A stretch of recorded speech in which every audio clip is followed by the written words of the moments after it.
In this chapter, you are going to learn what is a depth channel, as well called Z-Pass, and how to use it to grade your comp and to apply depth of field. But first, let's see together what is the Z-Pass. Alright, I'm back in new here, and let's have a look to that depth channel.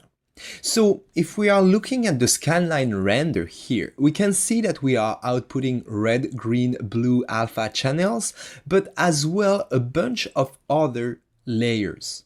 So one of them, that purple one, is the depth channel. So let's connect the viewer to the scanline render and come to that drop-down menu here and select depth. And this is a depth pass.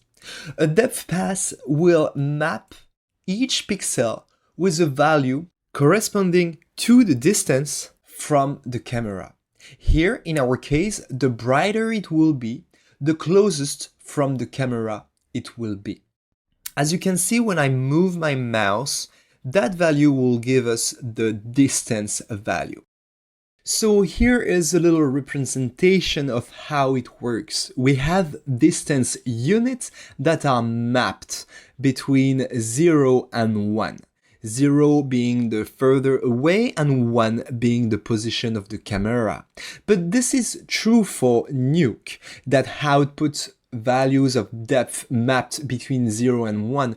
We could have different things. For example, Arnold will output direct distance values. For example, if the ship is at, 10,000 meters from us, then the value of the pixel will be 10,000.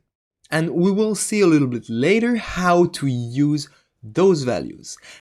So those depth informations are super useful because we are going to be able to use them to generate a mask. For example, let's say we could isolate only, the first rock here. So I'm just adjusting the viewer here, but we will do that with a grain node.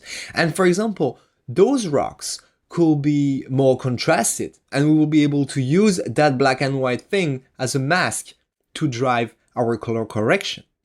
But as well, we will be able to use all those depth information in our scene to be able to apply depth of field.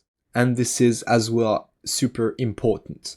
So let's move on to the next clip to start seeing how to use those depth information. See you there.